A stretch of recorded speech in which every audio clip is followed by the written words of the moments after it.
Hello बच्चों, मेरे प्यारे बच्चों, आप सब कैसे हो। बच्चों, हम रहीम के दोहे पाठ पहले पढ़ चुके हैं और आज हम उसके प्रश्न उत्तर करेंगे। मेरी समझ से नीचे दिए गए प्रश्नों का सबसे सटीक उत्तर कौन सा है, आपके उसके सामने तारा बनाना है। तो बच्चों, ये प्रश्न पढ़ेंगे अपन और फिर जो उसमें सबसे सही उत्तर या सटीक उत्तर अपन लगेगा उसको हम उस पर तारा बनाएंगे। रहीमन जी हा बावरी कह गई सड़क पाताल, आपू तो कही भीतर रही जूती खात कपाल। तो इस दोहे का क्या भावार्थ है बच्चों। तो इसमें क्या उत्तर होगा, आपने 4 ऑप्शन दिए हुए हैं, इनको पढ़ते हैं। सोच समझ कर बोलना चाहिए, मधुर वाणी में बोलना चाहिए, धीरे धीरे बोलना चाहिए और सदा सच बोलना चाहिए। तो बच्चों, वैसे तो ये सारे ही सही हैं। हमें मधुर वाणी में भी बोलना चाहिए, धीरे धीरे भी बोलना चाहिए, बहुत ज़्यादा ऊंची आवाज़ में नहीं बोलना चाहिए और सदा सच भी बोलना चाहिए। लेकिन इसमें जो सबसे सटीक उत्तर है वो कौन सा है, सोच समझ कर बोलना चाहिए। अगला प्रश्न है, रहीमन देखी बड़ेन को लघु ने दीजे डारी, जहाँ काम आवे सुई कहाँ करे तलवारी। इस दोहे का भावार्थ क्या है। तो क्या है बच्चों, तलवार सुई से बड़ी होती है, सुई का काम तलवार नहीं कर सकती है, तलवार का महत्व सुई से ज़्यादा है, हर छोटी बड़ी चीज़ का अपना महत्व होता है। तो बच्चों, इसमें सबसे सटीक उत्तर कौन सा है, ये चौथे नंबर वाला है, लास्ट वाला, हर छोटी बड़ी चीज़ का अपना महत्व होता है। अब बच्चों, अगला प्रश्न क्या है, ख में क्या है, अब अपने मित्रों के साथ चर्चा कीजिए और कारण बताइए कि आपने यही उत्तर क्यों चुने। तो बच्चों, वैसे तो आप लोगों को स्वयं करना है, क्योंकि अपने मित्रों के साथ चर्चा करके, और मैंने भी इसका कारण बता दिया है कि हमने दोनों उत्तर ही क्यों चुने। तो इसमें पहला जो उत्तर हमने चुना है कि सोच समझकर बोलना चाहिए। तो इसमें रहीमदास जी का कहना है कि हमारी जीव बिल्कुल बावरी है, अर्थात पागल जैसी होती है। यह कई बार बहुत ऐसा कुछ बोल जाती है जो नहीं बोलना चाहिए, हमें तो हमेशा सोच समझ कर ही बोलना चाहिए। अगला प्रश्न में क्या है, हर छोटी बड़ी चीज़ का अपना महत्व होता है। तो इसमें रहीमदास जी ने इस दोहे में बताया है कि हमें कभी भी बड़ी वस्तु की चाहत में छोटी वस्तु को फेंकना नहीं चाहिए, क्योंकि जो काम सुई कर सकती है वह काम एक तलवार नहीं कर सकती। इसलिए मैंने इसका विकल्प ये चुना। ठीक है बच्चों, तो आप भी अपना एक कारण कुछ जो से विकल्प चुनोगे सोच कर बता सकते हो। मिलकर मिलान करें। पाठ में कुछ दोहे स्तंभ 1 में दिए गए हैं और उनके भाव स्तंभ 2 में दिए गए हैं। अपने समूह में इन पर चर्चा कीजिए और रेखा खींचकर सही भाव से मिलान कीजिए। तो क्या आएगा बच्चा, स्तंभ 1 है, ये स्तंभ 2। स्तंभ 1 क्या होगा, रहीमन धागा प्रेम का मत तोड़ो छिटकाए, टूटे से फिर ना मिले मिले गांठ परी जाए। तो इसमें क्या आएगा बच्चों कि प्रेम या रिश्तों को सहज कर रखना चाहिए, उन्हें ऐसे ही नहीं तोड़ना चाहिए। तो ये 3 नंबर वाला होगा 1 नंबर में। कही रहीम संपत्ति सगे बनत बहुरीत, कही रहीम संपत्ति सगे बनत बहुत बहुरीत, विपत्ति कसोटी जे कसे ते ही साचे मीत। तो इसका क्या होगा कि सच्चे मित्र विपत्ति या विपदा में भी साथ ही रहते हैं। तरुवर फल नहीं खात है, सरवर पी नहीं पान, कही रहीम पर काज हित संपत्ति सचित सुजान। तो इसका क्या होगा, सज्जन पर हित के लिए ही संपत्ति संचित करते हैं। तो बच्चों, ये हमने मिलान कर दिया है और आप भी, अब तो सब बच्चों के पास किताब आ गई होगी, आप अपनी किताब में पहले इसको पेंसिल से करना और फिर आप इससे मिलाना कि आपने सही किया है क्या। पंक्तियों पर चर्चा, नीचे दिए गए दोहों पर समूह में चर्चा कीजिए और उनके अर्थ या भावार्थ अपनी लेखन पुस्तिका में लिखिए। रहीमन विपदाहु भली जो थोड़े दिन होय, हित अनहित या जगत में जानी परत सब कोय।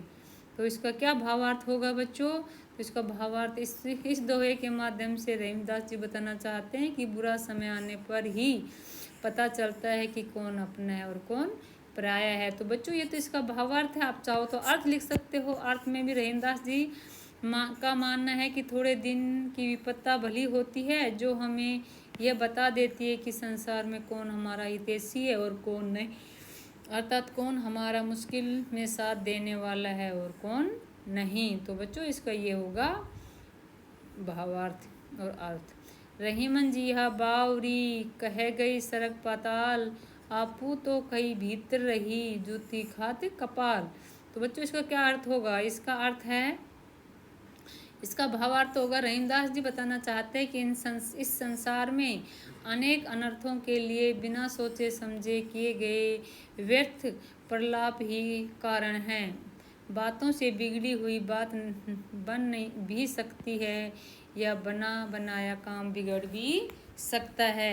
इसमें रहीमदास जी कहते हैं कि जी हाँ पगली है, यानी आपकी जीभ तो पगली है, उल्टा सीधा कहकर आराम से अंदर पहुंच जाती है, लेकिन उसका परिणाम सिर को भोगना पड़ता है और जूतों की मार सहनी पड़ती है। अपने जीभ को काबू में रखना चाहिए, नहीं तो उसका परिणाम भुगतना पड़ता है। अगला प्रश्न है सोच विचार के लिए। दोहों को एक बार फिर से पढ़िए और निम्नलिखित के बारे में पता लगाकर अपनी लेखन पुस्तिका में लिखिए।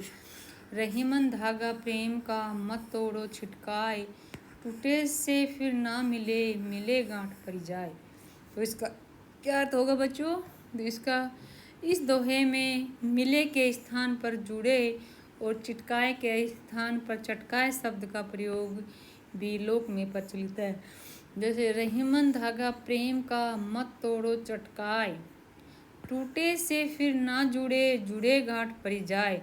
तो बच्चों जैसे इसमें छिटकाए था तो इसमें चटकाए दे दिए इन्होंने, तो इसका मतलब तो सेम ही है। इस प्रकार पहले दोहे में डारी के स्थान पर डार और तलवारी के स्थान पर तरवार और चौथे दोहे में मनुष्य के स्थान पर मानस का प्रयोग भी प्रचलित है। ऐसा क्यों होता है? इस दोहे में प्रेम के उदाहरण में धागे का प्रयोग ही क्यों किया गया है? क्या आप धागे के स्थान पर कोई अन्य उदाहरण सुझा सकते हैं? अपने सुझाव का कारण भी बताइए। तो बच्चों इसमें क्या है, डारी के स्थान पर डार और तलवारी के स्थान पर तलवार, मानुष के स्थान पर मानस आदि शब्दों का प्रयोग इसलिए होता है क्योंकि हमारे देश में हर स्थान की बोली अलग अलग है। थोड़ी सी दूरी या स्थान बदलते ही शब्द भी थोड़े से बदल जाते हैं। और अगला है, कवि ने प्रेम के टूटने को धागे द्वारा इसलिए दर्शाया है क्योंकि धागा एक बार टूट जाए तो उसे जोड़ने के लिए गांठ लगानी पड़ती है। ऐसे ही प्रेम संबंधों में दरार आ जाए तो भले ही उन्हें फिर से जोड़ लिया जाए परंतु मन मुटाव रह जाता है। इसलिए हम अन्य उदाहरणों के द्वारा भी इसे समझ सकते हैं। जैसे एक टूटी हुई लकड़ी के डंडे को प्रयत्न करके यदि फिर से जोड़ा जाए तो हम पहले की भांति उसका प्रयोग नहीं कर सकते, क्योंकि अगर हम पहले की भांति उसका प्रयोग करेंगे तो वापस से टूट जाएगी। इसलिए उसको हर बार ध्यान में रखते हुए प्रयोग करना पड़ता है।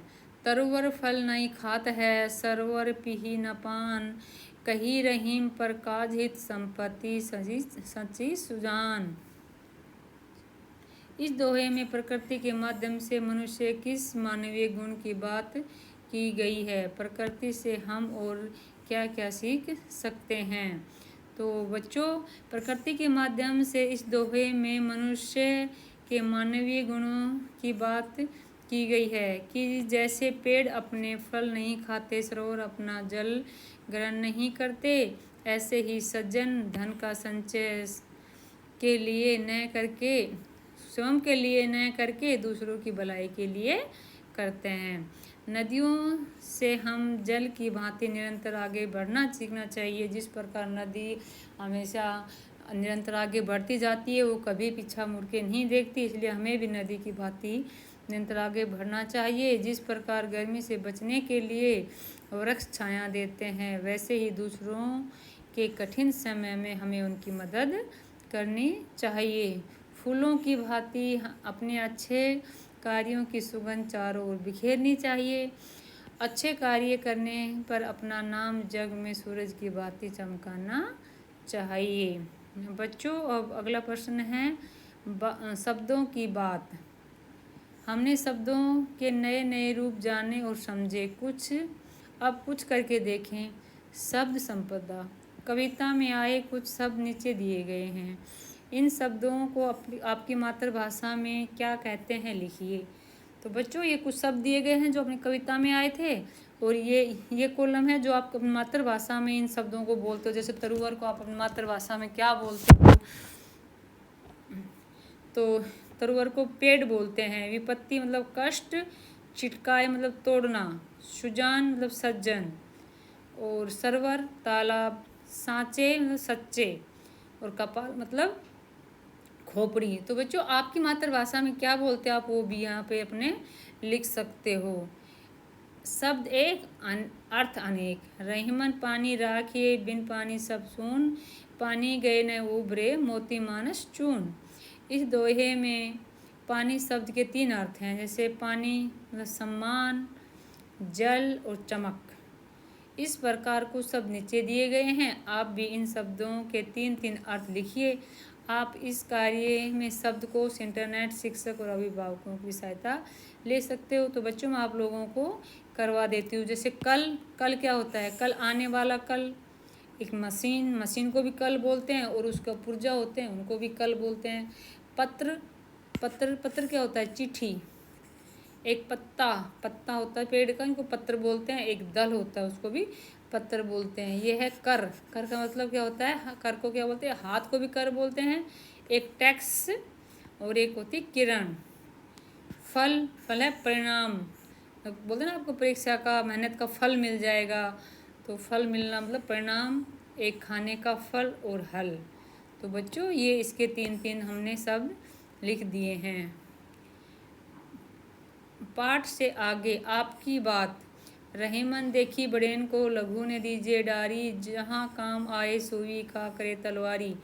इस दोहे का भाव है कि न कोई बड़ा है और न ही कोई छोटा है। सबके अपने अपने काम हैं, सबकी अपनी अपनी उपयोगिता और महत्ता है। चाहे हाथी हो या चींटी, तलवार हो या सुई, सबके अपने अपने आकार प्रकार हैं और सबकी अपनी अपनी उपयोगिता और महत्व है। सिलाई का काम सुई से ही किया जा सकता है, तलवार से नहीं। सुई जोड़ने का काम करती है, जबकि तलवार काटने का। कोई वस्तु हो या व्यक्ति, छोटा हो या बड़ा, सबका सम्मान करना चाहिए। अपने मनपसंद दोहे को इस तरह की शैली में अपने शब्दों में लिखिए। दोहा पाठ से या पाठ के बाहर से हो सकता है। सरगम। रहीम, कबीर, तुलसी, वृंद दो आदि के दोहे अपने दृश्य श्रव्य माध्यमों से कई बार सुने होंगे। कक्षा में अपने दोहे भी बड़े मनोपयोग से गाए होंगे। अब बारी है इन दोहों के रिकॉर्डिंग की। रिकॉर्डिंग सामान्य मोबाइल से की जा सकती है। इन्हें अपने दोस्तों के साथ समूह में या अकेले गा सकते हैं। यदि संभव हो तो वाद्य यंत्रों का भी उनके साथ भी गायन करें। रिकॉर्डिंग के बाद दोहे स्वयं भी सुने और दूसरों को भी सुनाएं। रहीमन, वृंद, कबीर, तुलसी, बिहारी आदि के दोहे आज भी जनजीवन में लोकप्रिय हैं। दोहे का प्रयोग लोग अपनी बात पर विशेष ध्यान दिलाने के लिए करते हैं। अब दोहे समाज में इतने लोकप्रिय हैं, तो क्यों न इन दोहों को एकत्रित करें और अंताक्षरी खेलें। अपने समूह में मिलकर दोहे एकत्रित कीजिए। इस कार्य में इंटरनेट, पुस्तकालय और अपने शिक्षकों और अभिभावकों का भी सहायता ले सकते हैं। तो बच्चों, ये मैंने कुछ दोहे लिखे हैं, आप और भी दोहे लिख सकते हो। आज अब आता है बच्चों आज की पहेली। 2 अक्षर का मेरा नाम, आता हूँ खाने के काम, उल्टा होकर नाच दिखाऊं, मैं क्या अपना नाम बताऊं? मैं क्यों अपना नाम बताऊं? तो क्या होगा बच्चों? 2 अक्षर का मेरा नाम, आता हूँ खाने के काम, उल्टा होकर नाच दिखाऊं, मैं क्यों अपना नाम बताऊं? क्या होगा बच्चा? चना। एक किले के 2 ही द्वार, उनमें सैनिक लकड़ीदार, टकराए जब दीवारों से, जल उठे सारा संसार। तो बच्चों सोचो और बताओ क्या होगा? तो क्या होगा इसका? माचिस। खोजबीन के लिए रहीम के कुछ अन्य दोहे पुस्तकालय इंटरनेट की सहायता से पढ़े और समझे। तो बच्चों ये आप अब इंटरनेट पे या अपने जो लाइब्रेरी होती है उसमें कोई दोहों रहीम के दोहों की बुक होगी तो आप मैडम से सर से लेना और उनको पढ़ना। तो बच्चों ये हमारे प्रश्नोत्तर अब पूरे होते हैं। आपको कितना समझ में आया बच्चों, आप मेरे को कमेंट में ज़रूर बताना और वीडियो को लाइक और शेयर ज़रूर करना और बच्चों चैनल को सब्सक्राइब करना मत भूलना। मैं इसी प्रकार आपको पढ़ाती रहूँगी और आपके प्रश्नोत्तर, भावार्थ, व्याख्या, शब्दार्थ सब कराती रहूँगी। बच्चों खूब खुश रहो, खेलते रहो। जय हिंद।